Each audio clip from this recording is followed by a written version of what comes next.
The general's boots echoed through the empty corridor of Nellie's Air Force Base at 200 hours. Brigadier General Katia Volkov had walked these halls 1,000 times, but tonight something felt different. The fluorescent lights hummed overhead as she made her way toward the restricted hangar, carrying classified documents that couldn't wait until morning. She'd been awake for 19 hours straight, her mind still processing the day's intelligence briefings about escalating tensions in the South China Sea. Her footsteps slowed as she noticed a figure ahead, pushing a yellow mop bucket with methodical precision. The janitor worked in silence, his movements practiced and efficient. She barely glanced at him as she approached, her mind already on the mission parameters she'd be reviewing in the morning. But then he spoke. General Volkov. His voice was quiet, respectful, but there was something in it that made her stop. She turned slowly, one hand instinctively moving toward the security badge at her hip. The man was perhaps 50, with graying hair and eyes that held a depth she couldn't immediately place. He wore the standard maintenance uniform, his name tag reading Marcus Webb. She'd never seen him before, which wasn't unusual on a base this size.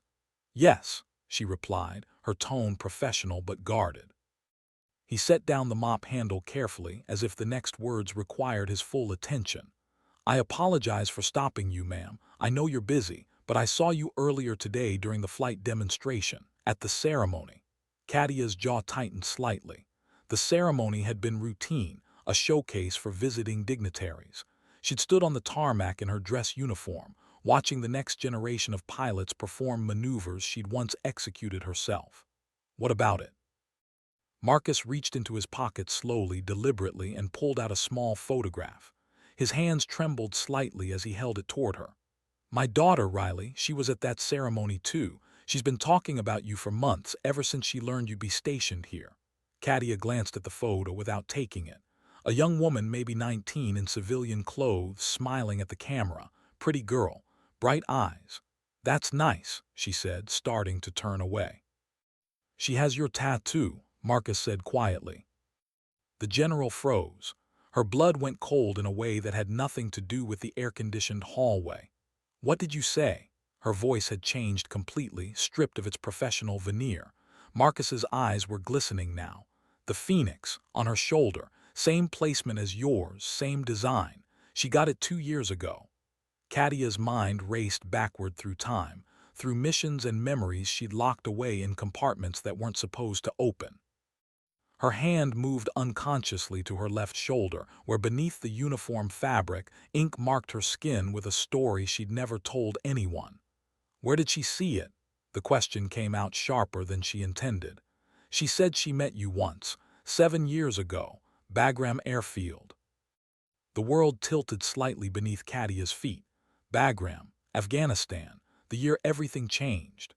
She took the photograph from Marcus with hands that had flown fighter jets through enemy fire without shaking, but now trembled holding a simple piece of paper.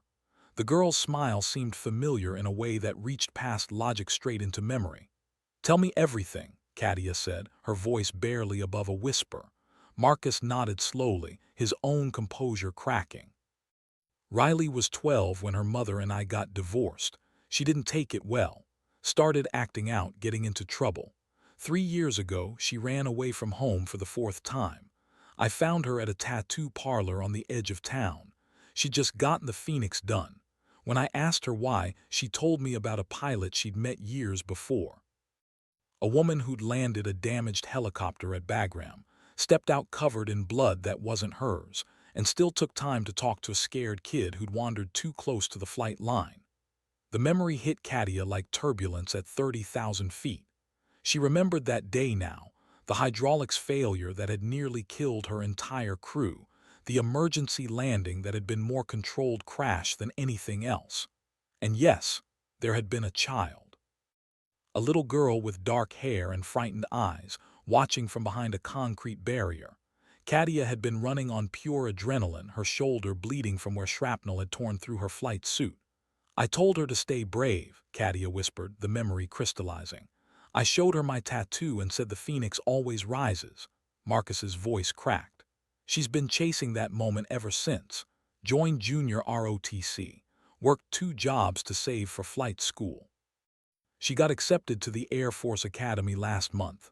He paused, struggling with the next words. She ships out in 3 weeks, and she's terrified. Katia looked up from the photograph. Terrified of what? Of not being like you. The words hung in the air between them like ordnance waiting to detonate. Katia had spent 15 years building a reputation as one of the most skilled pilots in the Air Force. She'd flown combat missions in 3 theaters, earned 2 distinguished flying crosses, and commanded respect through sheer competence.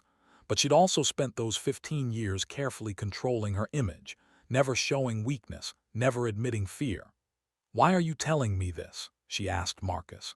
His answer was simple. "Because Riley thinks heroes don't get scared, and I think maybe she needs to know differently before she steps into that world." Katia handed back the photograph, but Marcus shook his head. "Keep it. She'd want you to have it."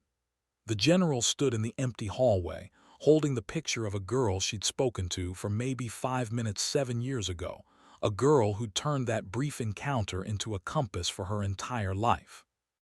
The weight of that responsibility settled onto her shoulders heavier than any flight gear she'd ever worn. "Where can I find her?" Katia asked.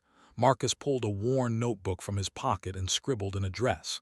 "She works at the base library, evening shifts, Tuesday through Friday." He tore out the page and handed it to her. "General, I'm not asking you to fix anything. I'm not even asking you to talk to her. I just thought you should know that what you did that day, what you said, it mattered more than you could have imagined." Katia took the paper, folding it carefully. "What's your story, Marcus? You move like someone who's had training." A ghost of a smile crossed his face. 22 years, Army. Retired as a master sergeant. Got injured in Fallujah, couldn't pass the physical requirements anymore. This job keeps me close to the life I used to know." That explained the bearing, the way he'd approached her with respect but not subservience. "You raised her alone?" Katia asked. "Best I could. Her mother remarried, moved to Oregon. Riley chose to stay with me. We've been a team of 2 for a long time." Marcus picked up his mop again. "I should let you get back to your night, ma'am. I've kept you long enough." But Katia didn't move. She looked down at the photograph again, at Riley's smile, and saw something of herself at that age. "I was 19 when I started flight school," she said quietly. "My instructor told me I'd never make it, said women didn't have the physical strength for high-G maneuvers, that I was wasting everyone's time." She met Marcus's eyes. "He washed out in the first year. I graduated top of my class." "Riley's heard all the stories," Marcus said. "About Kandahar, about the rescue mission in Syria. She's got newspaper clippings on her wall, but she doesn't know about the doubt. She doesn't know how hard it really is." Katia's expression hardened slightly. "Good, she shouldn't know until she has to." "That's what I'm afraid of," Marcus replied. "The shock of it. The first time someone tells her she doesn't belong, the first time she fails a test, the first time she faces real fear. I'm worried she'll break because she thinks you never did." The corridor was silent except for the distant hum of base machinery. Katia thought about all the times she had broken in private where no one could see. The panic attacks after her first combat mission. The nightmares that still came sometimes. The weight of command decisions that cost lives no matter which option she chose. "Tuesday evening," she said finally. "I'll stop by the library." Marcus's relief was visible. "Thank you, General. That means more than I can express." Katia nodded curtly and started to walk away, then stopped. "Marcus, that tattoo, the phoenix, where did you get it done?" He looked confused. "I don't have a tattoo, ma'am." "I know, I'm asking where Riley got hers done. Same place I got mine, or did she find her own artist?" Understanding dawned on Marcus's face. "She showed the artist a photo she'd taken at Bagram, made them replicate it exactly. Said she wanted to carry a piece of that moment with her." Katia's throat tightened. She'd gotten the phoenix after her first near-death experience in flight school, a training accident that had left her grounded for 3 months. The tattoo had been her private reminder that survival meant transformation, that the worst moments could forge something stronger. She'd never imagined anyone else would find meaning in it. "I'll see her Tuesday," Katia repeated, then continued down the corridor. Behind her, Marcus returned to his mopping, but she heard him whisper something that might have been a prayer or simply gratitude. The general reached the secure hangar and entered her authorization code. The heavy door slid open. revealing rows of F-35s in various states of maintenance. These machines were her life, her purpose, the clearest expression of who she'd become. But standing there in the artificial light, holding a photograph of a girl who'd built her dreams on a 5-minute conversation, Katia felt the weight of legacy in a way she never had before. She'd always thought her impact would be measured in missions flown, enemies defeated, strategies executed. She'd never considered that the most important thing she'd done might have been showing kindness to a scared child. The next morning brought clear skies and a full schedule. Katia threw herself into work, briefing pilots on new tactical protocols, reviewing maintenance reports and preparing for upcoming exercises. But Riley Webb's photograph stayed in her desk drawer, and she found herself pulling it out between meetings, studying the girl's face for clues about who she might become. Major Tom Reeves, her second-in-command, noticed her distraction during the afternoon briefing. "Everything all right, General? You seem somewhere else." Katia closed the folder in front of her. "Have you ever wondered about the impact we have on people we barely know?" Tom raised an eyebrow. "That's unusually philosophical for a Tuesday. Something happened." She told him about the encounter with Marcus, about Riley, about the tattoo. Tom listened without interrupting, his expression thoughtful. When she finished, he leaned back in his chair. "You know what the hardest part of command is?" he asked. "Not the tactical decisions. Not the pressure. It's realizing that people are watching everything you do, even when you don't know they're there. We're not just officers, we're symbols." "I don't want to be a symbol," Katia said. "Too late. The moment you put on the uniform, you became one. Question is, what kind of symbol do you want to be?" Katia thought about her own journey, about the pilots who'd inspired her and the ones who'd tried to break her. She thought about the person she'd been at 19, desperate to prove herself, terrified of failure. "I want to be honest," she said finally. "I want Riley to know the truth about this life." Tom smiled slightly. "Then tell her, but remember, the truth includes the good parts too, not just the struggle." Tuesday evening arrived with a desert sunset that painted the sky in shades of amber and crimson. Katia changed out of her uniform into civilian clothes, jeans and a simple black shirt.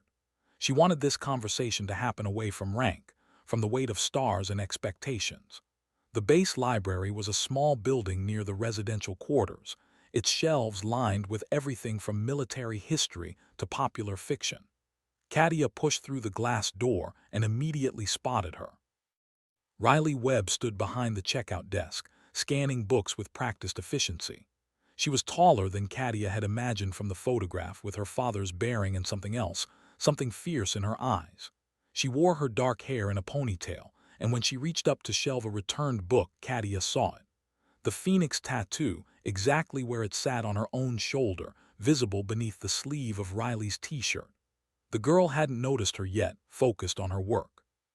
Katia took a moment to observe, to prepare herself for a conversation that suddenly felt more important than any mission briefing.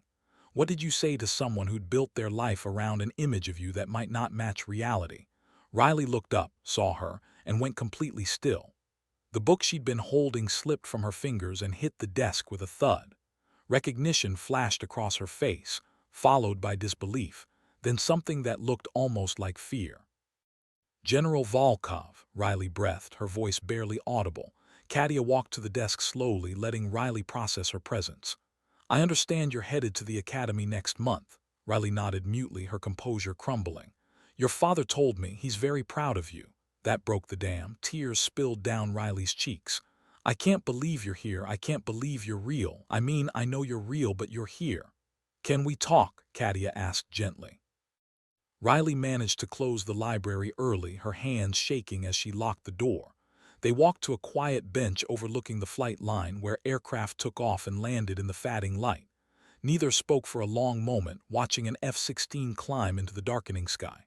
"I remember you," Katia said finally. "From Bagram. You were standing behind a concrete barrier watching us land. Your eyes were huge."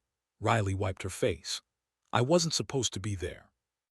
My mom had just told me about the divorce that morning. I ran off while she was talking to someone. I ended up on the flight line because I didn't know where else to go. And I walked over covered in blood and probably looking like hell," Katia continued. Riley actually smiled through her tears. "You looked like a warrior, like something from a movie.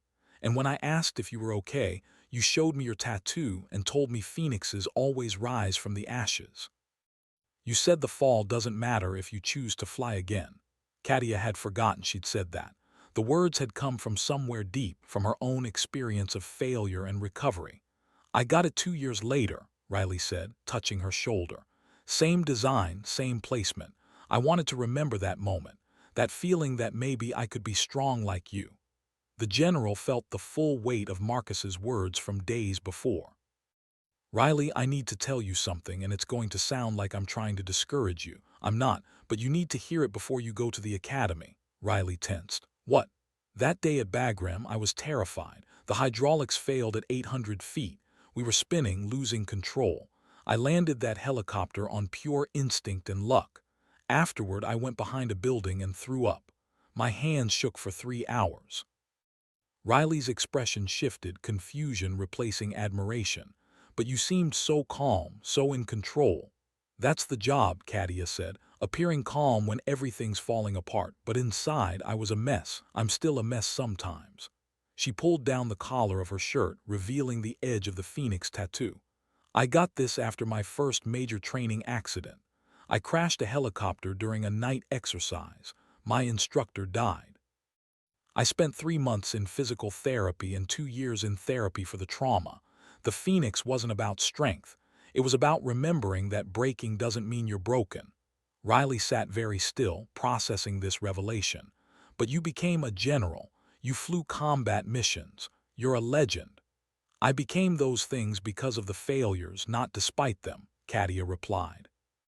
"Every time I crashed, every time I got told I wasn't good enough, every time I faced something that terrified me, I had a choice.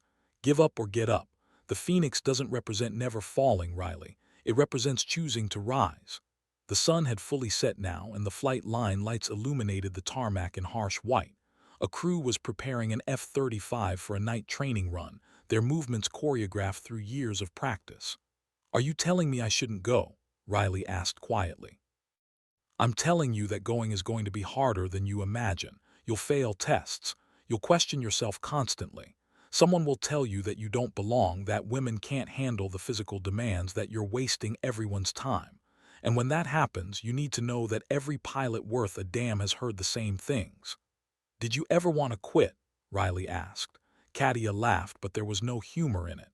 "Every single day for the first 2 years."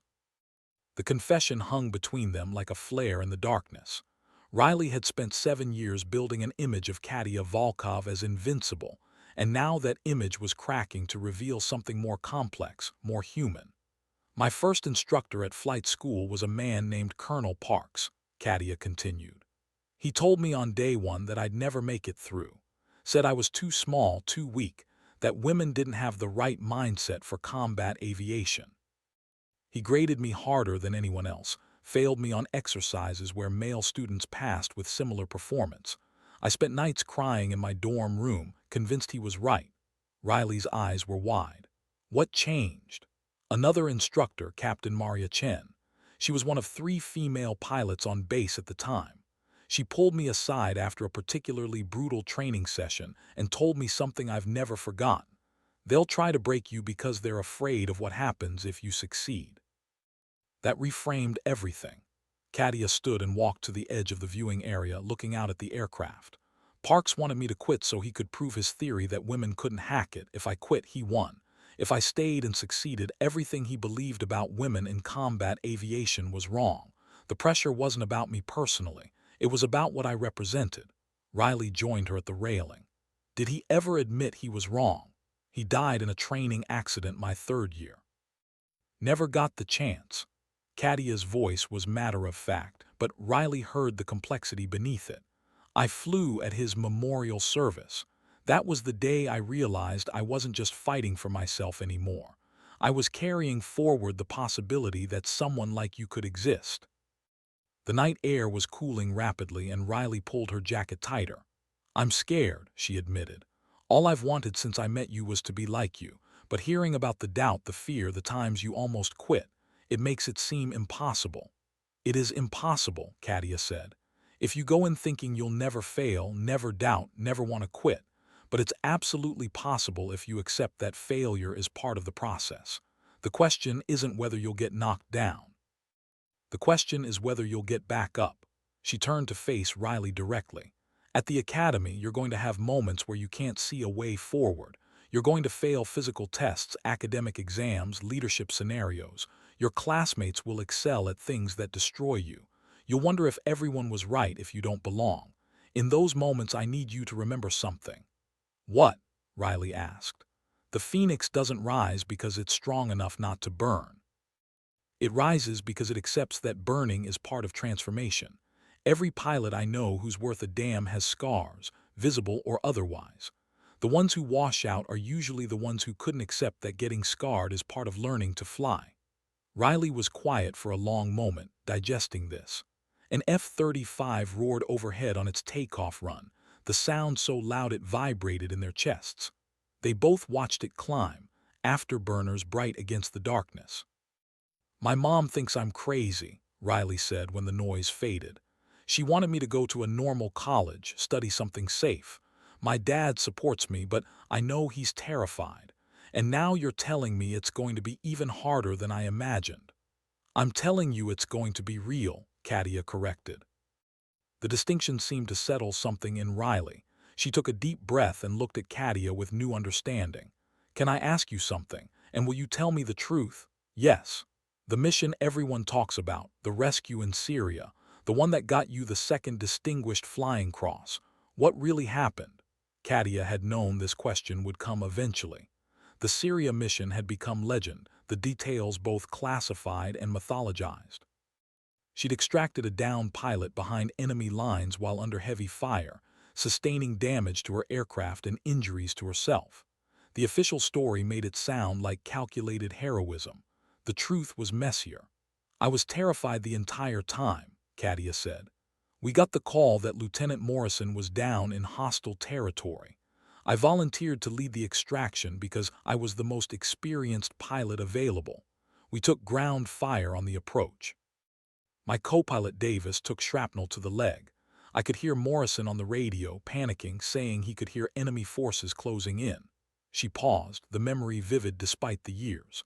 I had to land in a clearing the size of a baseball diamond at night with tracer rounds lighting up the sky. I was certain we were going to die. Every instinct screamed at me to abort, to call for backup, to do anything but fly into that hell. But Morrison was counting on us, so I went in. And you got him out, Riley said. Barely. We took so much damage I wasn't sure we'd make it back. Davis passed out from blood loss. Morrison was in shock. I flew that helicopter on failing systems and pure will. When we landed at base, I tried to stand up and collapsed. They had to carry me to medical. Riley processed this, comparing the legend to the reality. But you still went in, even though you were terrified. That's the job, Katia repeated. Courage isn't the absence of fear. It's acting despite fear. Anyone who tells you they're not scared in combat is either lying or dangerously delusional. She met Riley's eyes. At the academy, they're going to try to teach you confidence. They'll push you physically and mentally until you think you can handle anything. But the real lesson, the one that matters, is learning to act effectively even when you're terrified. That's what separates good pilots from dead ones. Riley touched her tattoo again, a gesture Katia recognized as grounding. My dad said you were bleeding when you talked to me at Bagram. I didn't notice at the time. Shrapnel cut through my flight suit. It looked worse than it was. Katia smiled slightly. You were so young, so scared. I saw something of myself in you, I think. That's why I stopped to talk. You changed my life in 5 minutes, Riley said quietly. I've spent 7 years trying to live up to that moment. Then let me change it again, Katia replied. Stop trying to live up to anyone, including me. Be your own version of what a pilot looks like. Make your own mistakes. Build your own legend. The Air Force doesn't need another Katia Volkov. It needs the first Riley Webb. The words seemed to lift a weight from Riley's shoulders. She straightened slightly, her bearing shifting from anxious to determined. I'm still terrified, she admitted. Good, Katia said. Use it. Fear is information. It tells you what matters, where the stakes are highest. Just don't let it make your decisions. They stood together in comfortable silence, watching aircraft operations continue into the night. Over the following weeks, Katia and Riley met several times. The general shared stories from her career, both triumphs and failures, stripping away the mythology to reveal the human underneath. Riley proved to be sharp and determined, but also willing to be vulnerable about her doubts. Marcus watched the developing mentorship with quiet gratitude, seeing his daughter transform from someone chasing an impossible standard to someone building her own foundation. On Riley's last evening before leaving for the academy, they met one final time. Riley brought a small package wrapped in brown paper. "I wanted to give you this before I go," she said, handing it to Katia. Inside was a photograph, one Riley had somehow acquired from the Bagram records. It showed Katia 7 years younger, standing next to her damaged helicopter, blood visible on her flight suit, talking to a small girl with dark hair. Neither of them had known they were being photographed. The moment was candid and raw. "Where did you get this?" Katia asked, her voice tight. "I filed a Freedom of Information request 2 years ago. Took forever to process, but it finally came through last month. I thought you might want it." Katia stared at the image, seeing herself as she'd been, younger and less certain, covered in evidence of near disaster but still taking time for a frightened child. She saw Riley as she'd been, small and lost, looking up at this stranger with desperate hope. "Thank you," Katia managed. "I'll treasure this." Riley's expression turned serious. "General, I wanted to say something before I go. These past few weeks, learning about your struggles, your doubts, your fears, it didn't make me respect you less. It made me respect you more. Because I realize now that you achieved everything despite being human, not because you were superhuman. That gives me hope that maybe I can do it too." Katia pulled Riley into a hug, something she rarely did with anyone. "You're going to do more than just do it. You're going to excel. And when you face your first real test, your first moment of terror, your first failure that makes you want to quit, I want you to remember something." "What?" Riley asked, her voice muffled against Katia's shoulder. "The phoenix doesn't rise from the ashes once. It rises every single time it needs to. There's no graduation from struggle. There's only learning to rise faster each time you fall." They separated, and Katia reached into her pocket. She pulled out something small and metallic, pressing it into Riley's hand. Riley looked down to see a pin, the kind worn on flight suits. It bore the image of a phoenix with wings spread. "This was given to me by Captain Chen, the instructor who pulled me through flight school. She got it from her mentor before that. It's been passed down through 5 generations of female pilots, each one facing their own battles to be here. Chen told me to give it to someone worthy when the time came. I think that time is now." Riley's hands trembled as she held the pin. "I can't take this. What if I fail? What if I don't make it through?" "Then you give it back to me, and we figure out what comes next," Katia said. "But I don't think that's going to happen. I think you're going to pin this to your flight suit someday and wear it into combat. And when the time comes, you'll pass it to someone else who needs to know they belong in the sky." Riley attached the pin to her jacket carefully, reverently. "I won't let you down." "Let yourself down first if you have to, but get back up," Katia replied. "That's the only rule that matters." The academy years were brutal for Riley Webb. She struggled with physical tests her male counterparts passed easily. She failed her first aircraft recognition exam. She got screamed at by instructors who seemed to take personal offense at her existence. She cried alone in her dorm room more times than she could count. But every time she wanted to quit, she touched the phoenix pin and remembered Katia's words. The phoenix rises every time it needs to. By her second year, Riley had found her rhythm. She excelled in academics, pulling top marks in aerodynamics and tactical theory. She crushed the flight simulators. She became known for a calm focus under pressure that reminded her instructors of someone, though they couldn't quite place who. In her third year, Riley flew her first real aircraft, a T-38 Talon trainer. The moment the wheels left the runway and she pulled into a climb, everything Katia had told her crystallized into understanding. This was what it meant to rise. This was what the Phoenix knew. Back at Nellie's, Katia followed Riley's progress through official channels and occasional letters. She watched the girl she'd mentored transform into a cadet, then into a pilot candidate. Each success felt personal, each struggle familiar. When Riley graduated from the academy near the top of her class, Katia was there in dress uniform, sitting next to Marcus, who wept openly with pride.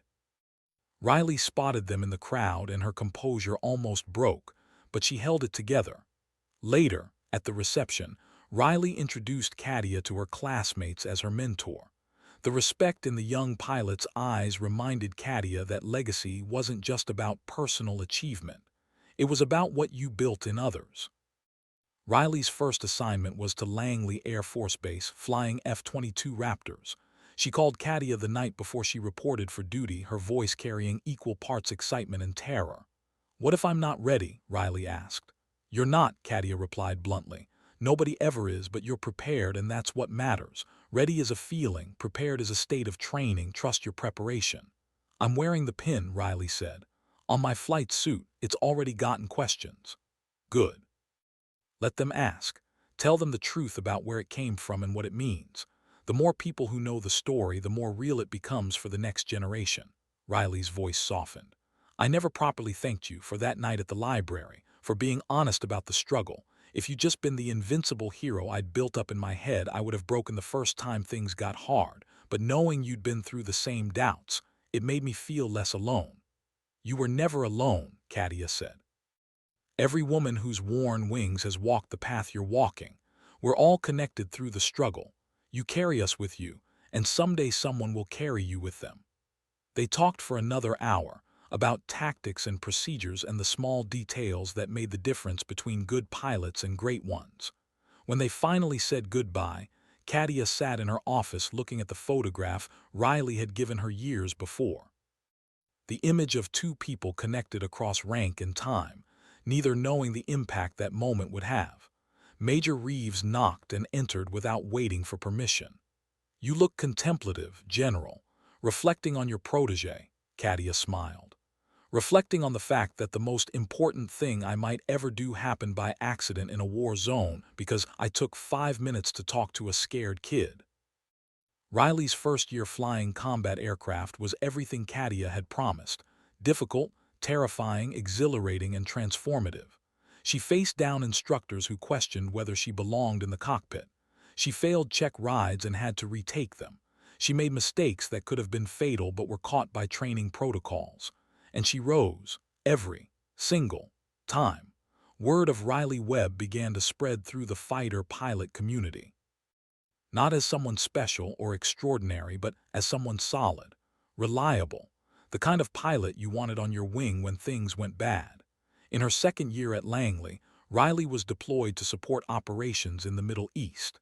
She flew combat missions over contested airspace, providing air superiority while ground forces operated below.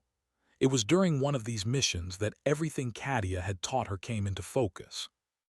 Riley was leading a two-ship formation when they received an emergency call. A reconnaissance drone had gone down in hostile territory, and its wreckage contained sensitive technology that couldn't fall into enemy hands. A ground team was moving to secure it, but they were taking heavy fire. They needed air support immediately. Riley checked her fuel status, calculated time on station, and made the call to engage. She dove into a canyon system where the drone had crashed, her wingman tight on her position. Ground fire erupted from multiple positions. Her threat warning system screamed alerts. Every instinct told her to climb to get out of the trap, but the ground team was counting on her. She thought of Katia flying into Syria to extract Morrison, terrified but committed. The Phoenix choosing to fly into fire because that's what Phoenixes do. Riley suppressed the enemy positions with precision strikes, creating a window for the ground team to reach the wreckage. Her aircraft took minor damage from small arms fire.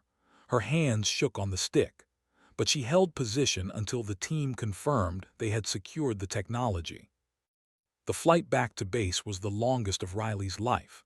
She kept thinking about everything that could have gone wrong, all the ways that decision could have killed her and her wingman. When she landed and shut down the aircraft, she sat in the cockpit for 10 minutes, hands still trembling. Her squadron commander found her there. "Hell of a first combat engagement, Lieutenant Webb. Ground team said you saved their asses." Riley managed a nod. Just did the job, sir.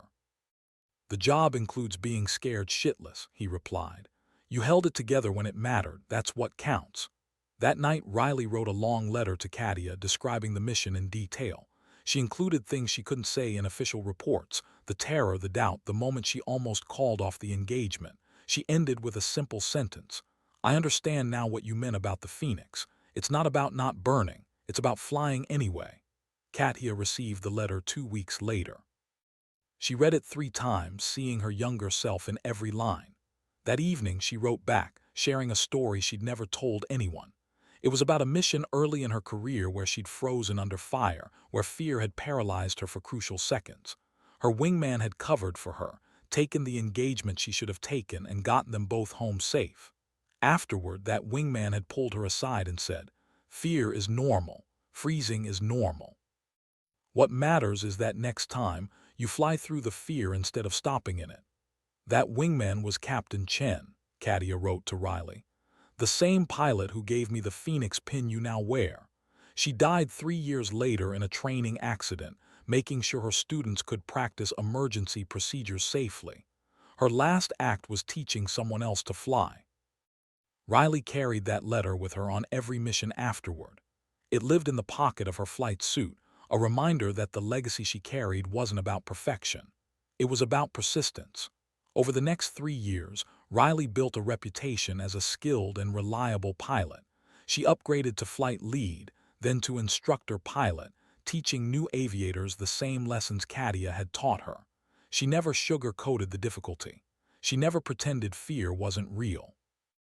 And she always made time to talk to young pilots who seemed on the edge of quitting. In year 5 of her career, Riley was promoted to captain and selected to attend the prestigious weapons school, the Air Force's graduate-level program for tactical employment. It was the opportunity of a lifetime and one of the most grueling experiences in military aviation. She called Katia the night she got the news. "I'm terrified," Riley admitted. "I'm not sure I'm good enough for this." "You're not," Katia replied, and Riley could hear the smile in her voice. "Nobody is when they start, that's the point. Weapons school doesn't take people who are already good enough, it makes people good enough. Go be terrified, learn anyway." The course was 6 months of intensive tactical study, advanced flying, and constant evaluation. Riley struggled with weapons employment calculations. She failed her first tactical intercept. She got feedback that she was too cautious, too focused on survival instead of mission completion. During a particularly brutal debrief, one of the instructors told her, "You fly like someone afraid to die. In combat, that'll get you and your wingman killed. You need to fly like someone willing to accept risk for mission success." The words stung because they were true. Riley had spent so long learning to manage fear that she'd become risk-averse. That night, she pulled out the photograph of Katia at Bagram, covered in blood but still standing. She thought about the Syria mission, about flying into hell to save Morrison, about accepting that some things were worth the risk. The next day in the simulator, Riley flew differently. She accepted calculated risks. She pushed her aircraft and herself to the edge of capability. She stopped flying not to die and started flying to win. The shift was noticed immediately. Her instructor pulled her aside after the session. "That's what I needed to see, Webb. You found your edge. Now learn to live there." Riley graduated from weapons school in the middle of her class, respectable but not exceptional. But she returned to her squadron transformed. She flew with a confidence tempered by realism, pushing hard but smart. She became known as someone who would take the difficult missions but would bring everyone home. On the 7th anniversary of her conversation with Katia in the Nelly's library, Riley was flying a routine training mission when her wingman suffered a catastrophic engine failure. They were over mountains, far from suitable landing sites. Her wingman, a young lieutenant named Diaz, was panicking on the radio. Riley's training kicked in instantly. She talked Diaz through the emergency procedures, her voice calm and steady. She stayed on his wing as he nursed the crippled aircraft toward an emergency airfield 40 miles away. When Diaz's remaining engine began failing, Riley made a decision. She couldn't let him eject over the mountains. The terrain was too rough, the weather too poor. He'd die before rescue arrived. She radioed Diaz. "Stay with your aircraft, I'm going to shepherd you in. Follow my lead exactly." For the next 20 minutes, Riley flew the most precise formation of her life, guiding Diaz's dying aircraft toward the runway. She talked him through every adjustment, every power setting, every minor correction. When they finally touched down, Diaz's aircraft rolled to a stop on the runway. Both engines completely failed. Riley landed behind him, her own fuel critically low from the extended flight at full power. After shutdown, Diaz climbed out of his aircraft shaking. He walked over to Riley, tears streaming down his face. "You saved my life. I was going to eject. I thought I was dead." Riley thought about all the times someone had talked her through fear, had shown her that rising was possible. "That's what we do," she said simply. "We bring each other home." The incident report went up the chain of command. Riley received a commendation for her actions, but more importantly, she received a call from Katia. "I heard about what happened with Lieutenant Diaz," the general said. "You did good work." "I just did what you would have done," Riley replied. "No," Katia corrected. "You did what Riley Webb does. You flew with the skill I helped teach you, but the decision to stay with him, the specific way you talked him through it, that was all you. You've become your own kind of pilot." The words meant more to Riley than any medal could. It spent years trying to live up to Katia's example, and now she was finally living up to her own. "I've been thinking," Riley said, "about the Phoenix pin, about what it means to pass it on." "You found someone?" Katia asked. "Maybe there's a new pilot in the squadron. She's struggling, reminds me of myself at that stage. I thought maybe I could talk to her." "Then do it," Katia encouraged. "But remember, she's not you and you're not me. Don't try to replicate our story. Help her write her own." Riley met with the young pilot, whose name was Lieutenant Sarah Chen, the granddaughter of the Captain Chen who'd mentored Katia decades before. The symmetry wasn't lost on either of them. Sarah was facing the same doubts, the same questions about belonging, the same fear that she wasn't good enough. Riley told her story honestly, including the failures and fears. She showed Sarah the Phoenix pin and explained its history. And she ended with the same truth Katia had given her. The Phoenix doesn't rise because it's special. It rises because it chooses to. By year 8 of her career, Riley had become a major and was commanding her own flight within the squadron. She had combat deployments, training assignments, and a growing reputation as someone who developed excellent pilots. She never forgot where she came from or who had helped her get there.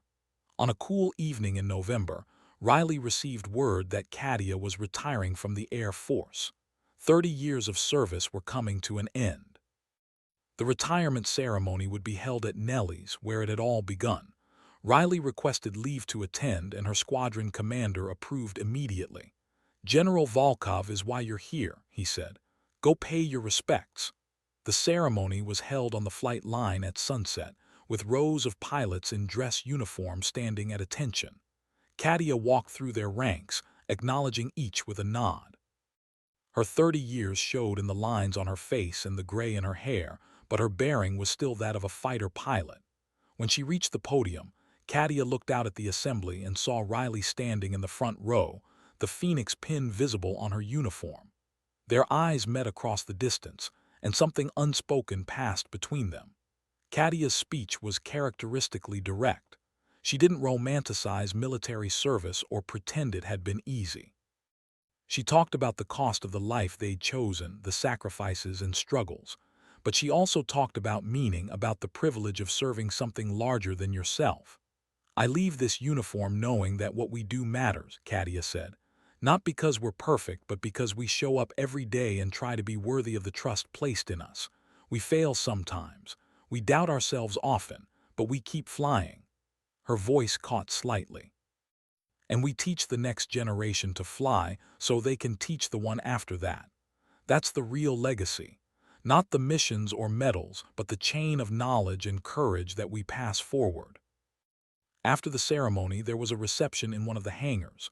Riley found Katia standing alone, looking at an F-35 that bore her name on the canopy rail, a tradition for distinguished pilots. "It's strange," Katia said as Riley approached, "knowing I'll never fly one of these again, that this chapter is over." "What's next?" Riley asked. Katia smiled. "I've been offered a position teaching at the Air Force Academy. Seems appropriate closing the circle. I'll be instructing the students who might someday fly with pilots like you. I hope you tell them the truth, Riley said, about the fear and doubt, about how hard it really is. Always, Katia promised. That's the only story worth telling. They stood together in comfortable silence, two pilots connected across time and circumstance. Finally, Riley spoke. I wanted you to know something. That night in the library, when you told me about your struggles, about the times you wanted to quit, I almost didn't come back. I almost decided that if even you found it that hard, I had no chance. Katia turned to her, concerned. What changed your mind? I realized that you were trusting me with the truth, that you respected me enough not to lie about how difficult the path would be.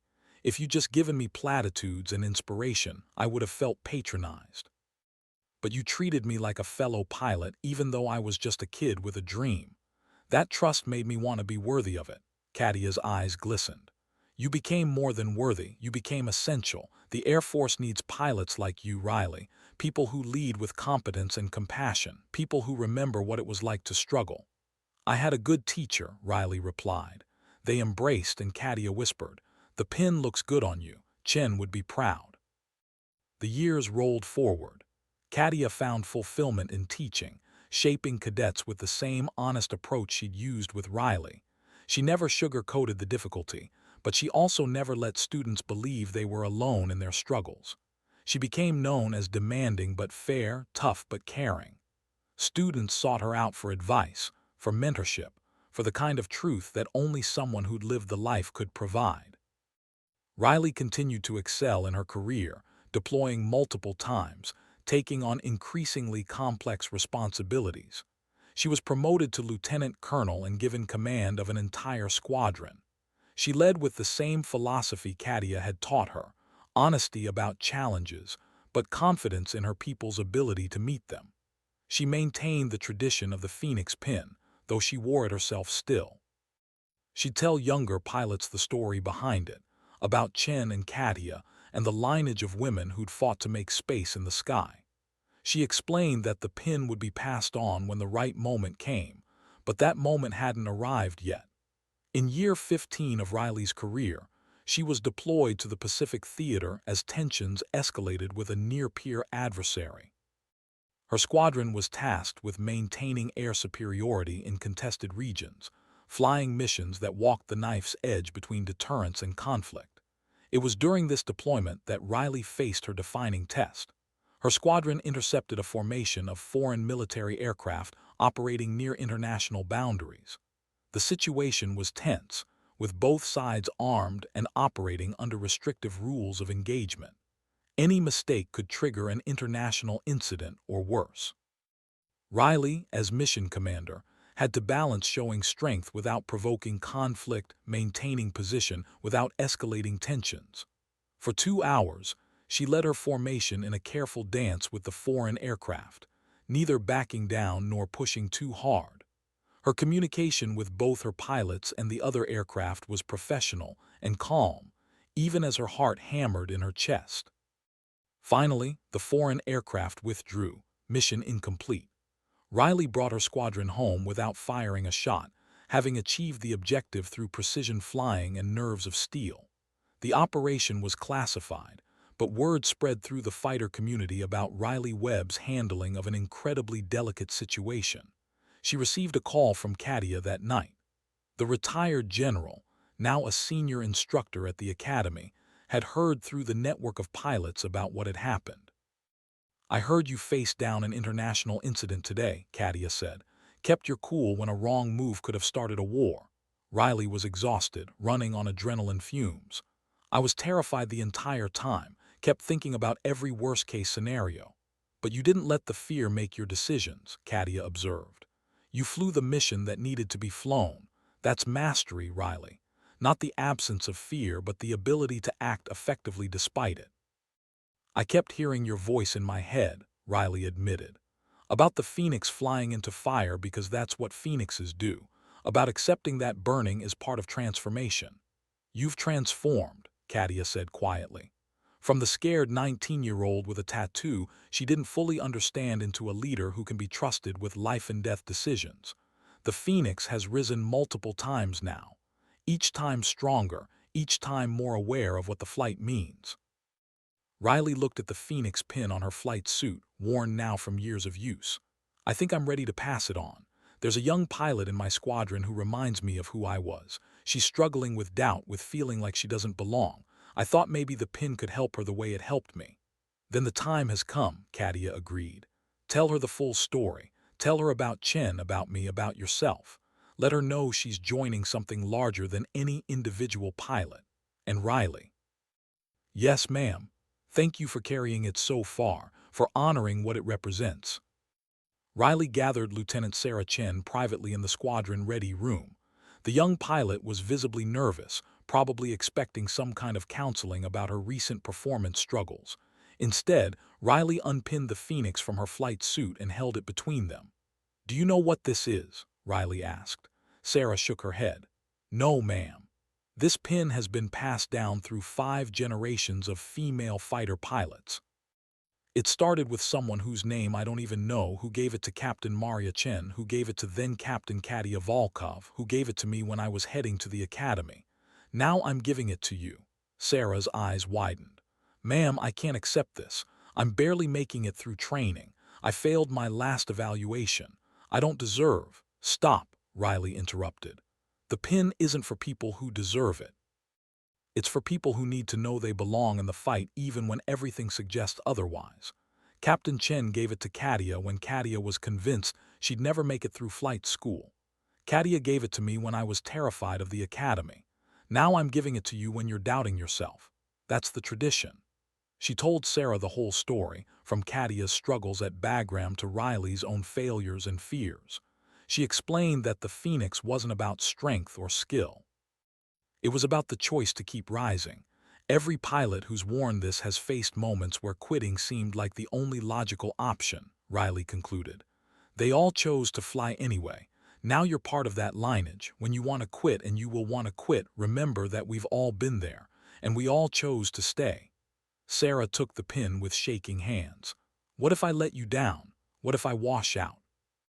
"Then you give it back and we figure out what comes next," Riley said, echoing the words Katia had once told her. Sarah's journey mirrored those who'd come before her. Struggle, doubt, failure, perseverance, growth. She wore the Phoenix pin on every flight, drawing strength from the knowledge that others had walked this path. When she wanted to quit, she thought about the lineage she represented. 2 years later, Sarah Chen graduated at the top of her pilot training class and was selected to fly the newest generation of fighter aircraft. She visited Katia at the academy to thank her in person for starting the tradition that had kept her going. Katia, now in her 60s with silver hair but still sharp eyes, smiled at the young pilot. "The tradition didn't start with me. It started with someone whose name I never learned, who decided that we needed symbols of resilience. I was just a link in the chain, as are you." "I'll pass it on when the time comes," Sarah promised. "I know you will," Katia replied. "That's how we fly forward. Not as individuals, but as a continuous line of pilots teaching each other to rise." On a clear autumn morning, Riley Webb stood on the flight line at Langley Air Force Base for the last time in uniform. After 20 years of service, she was retiring from the Air Force. Her career had been remarkable: multiple combat deployments, command at squadron and group levels, 2 distinguished flying crosses, and a reputation as one of the finest tactical pilots of her generation. But as she looked at the formation of aircraft preparing for her final flyby, Riley knew her real achievement was measured differently. She thought about Lieutenant Diaz, whom she talked through an engine failure; about Sarah Chen, who now instructed new pilots with the same honest approach Riley had learned from Katia; about the dozens of pilots she'd mentored, counseled, and helped navigate the challenges of military aviation; about the tradition of the Phoenix, now being carried forward by someone else.